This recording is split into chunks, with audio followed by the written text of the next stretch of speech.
제눅스 테라퓨틱스는 종양 내에서만 활성화되도록 설계된 T세포 유도 항암제 플랫폼을 개발하는 미국 바이오텍 기업으로 TRA키티아와 TRACI아어, ARM 기술을 기반으로 전립선암과 EGFR 발현 고형암 등 난치성 암 치료제 개발에 집중하고 있습니다. 대표 파이프라인으로는 전이성 거세 저항성 전립선암을 대상으로 하는 PSM의 표적 후보 물질 JANX007과 대장암과 두경부암, 비소세포 폐암 등을 겨냥한 EGFR 표적 후보 물질 JANX008이 있으며 이 밖에도 TROP2 표적 고형암과 CD19 관련 면역질환 등으로 확장 가능한 후보들을 전임상 단계에서 준비하고 있습니다. 2025년 현재 제눅스 테라퓨틱스는 약 10억 달러 수준의 현금을 보유해 임상과 파이프라인 확장을 중장기적으로 추진할 수 있는 재무 여력을 확보했다는 평가를 받지만 주가 측면에서는 임상 데이터에 대한 기대와 우려가 동시에 반영되면서 변동성이 매우 큰 종목으로 인식되고 있습니다. 최근 한 달 사이에 제눅스 테라퓨틱스에는 몇 가지 중요한 이벤트가 연달아 발생했습니다. 11월 초에는 2025년 3분기 실적이 발표되면서 빅파마와의 협업에서 발생한 협업 매출이 시장 예상치를 크게 상회했고 연구개발비는 임상과 전임상 확대로 인해 빠르게 증가했으나 순손실 폭은 다소 줄어든 모습이 확인되었습니다. 이어서 여러 기관 리포트가 발표되며 현금 보유는 매우 안정적이지만 결국 기업 가치는 핵심 파이프라인의 임상 성과에 의해 결정될 것이라는 평가가 반복되었습니다.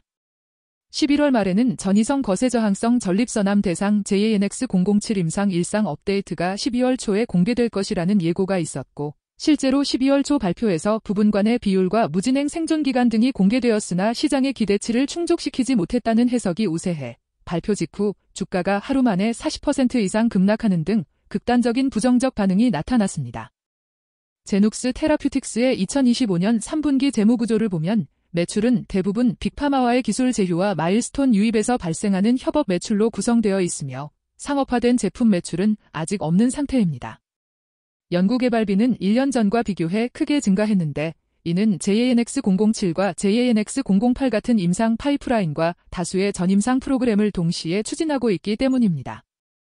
판매관리비는 일회성 주식 보상 비용이 반영되었던 기저효과로 일부 감소했지만 전체적으로는 여전히 적자 구조이며 순손실 규모도 상당합니다. 다만 회사는 공모와 협업 계약을 통해 확보한 대규모 현금과 단기금융자산 덕분에 단기간 추가 자본 조달이 필요하지 않은 수준의 런웨이를 보유한 것으로 평가됩니다. 그 결과 전통적인 이익 기준보다는 현금 규모, 파이프라인의 성공 가능성, 그리고 향후 협업을 통해 기대할 수 있는 마일스톤과 로열티 가치가 밸류에이션의 핵심 축으로 작용하고 있습니다. 이번에 업데이트된 JANX007 임상 일상 데이터의 핵심은 전이성 거세 저항성 전립선암 환자에서 의미 있는 항종양 활성이 관찰되었다는 점과 사이토카인 방출 증후군과 같은 면역 관련 이상 반응이 관리 가능한 수준으로 보고되었다는 점입니다. 평가 가능한 환자 가운데 상당 비율에서 부분관해가 나타났고 방사선학적 무진행 생존 기간도 난치성 환자군을 고려하면 나쁘지 않은 수준이라는 것이 회사 측의 설명입니다. 그러나 시장의 평가는 보다 냉정했습니다. 이미 과거 발표에서 강한 PSA 반응에 대한 기대가 형성되어 있었던 데 비해 이번 업데이트는 수치상의 개선폭과 새로움이 제한적이라는 인식이 확산되었고 경쟁 약물인 플루빅토 등 PSMA 표적 치료제와 비교했을 때 명확한 우월성이 아직 뚜렷하지 않다는 점이 부각되었습니다. 그럼에도 불구하고 안전성 프로파일이 크게 훼손되지 않았고 이후 PSMA와 공자극 수용체를 함께 겨냥하는 후속 프로그램과의 병용 전략을 위한 기초가 마련되었다는 점은 중장기적 관점에서 긍정 요소로 평가할 수 있습니다. 제눅스 테라퓨틱스에 대한 주요 리스크는 크게 4가지로 정리할 수 있습니다. 첫째, 임상 리스크입니다. JANX007의 현재 데이터는 작동 가능성은 보여주지만 경쟁 대비 최상위 수준인지는 아직 불분명하며 향후 고용량 단계에서 예상치 못한 독성이 나타날 경우 회사의 핵심 스토리가 훼손될 수 있습니다. 둘째, 경쟁과 규제 리스크입니다. PSMA와 EGFR, TROP2, CD19와 같은 표적은 이미 다수의 글로벌 제약사가 치열하게 경쟁하고 있는 영역으로 동일 적응증에서 더 우수한 효능과 안전성을 가진 약물이 등장하면 제눅스 테라퓨틱스의 파이프라인 가치는 상대적으로 약화될 수 있습니다. 셋째, 재무와 자본 조달 리스크입니다. 현재 현금 보유 수준은 매우 높지만 파이프라인이 확대될수록 연구개발비는 더욱 증가할 가능성이 크며 이에 따라 향후 주가가 강세를 보이는 구간의 추가 공모나 전환증권 발행을 통해 자금을 조달할 유인이 존재해 기존 주주의 지분 희석 가능성이 상존합니다. 넷째, 밸류에이션과 변동성 리스크입니다. 임상 데이터 한 차례 발표로 하루 만에 주가가 대폭 하락한 전례에서 알 수 있듯이 향후 중요한 이벤트 때마다 비슷한 수준의 급등락이 반복될 수 있다는 점을 개별 투자자가 감안해야 합니다. 향후 전망은 불확실성과 기회가 공존하는 구조라고 요약할 수 있습니다.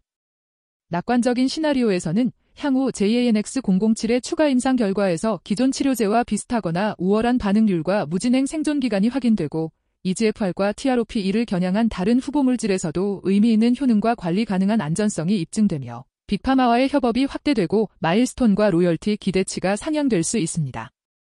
비관적인 시나리오에서는 핵심 파이프라인의 효능이 경쟁 약물보다 뒤처지거나 안전성 문제가 부각되어 플랫폼 전체에 대한 신뢰가 훼손되고 협업 매출이 둔화되는 가운데 연구개발비 부담이 늘어나 예상보다 빠른 자본 조달과 주주가치 희석으로 이어질 수 있습니다. 보다 중립적인 시나리오에서는 데이터가 결정적으로 뛰어나지는 않지만 일정 수준을 유지하며 파이프라인이 점진적으로 진전되고 주가는 임상 결과와 협업 뉴스가 나올 때마다 큰 폭의 등락을 반복하는 모습이 이어질 가능성이 있습니다. 따라서 제눅스 테라퓨틱스는 풍부한 현금을 바탕으로 다수의 항암 파이프라인을 추진하는 초기 임상 바이오 기업이지만 투자 관점에서는 앞으로 발표될 임상 데이터에 의해 기업 가치가 크게 재평가될 수 있는 전형적인 고위험 고수익 유형의 종목으로 보는 것이 적절합니다.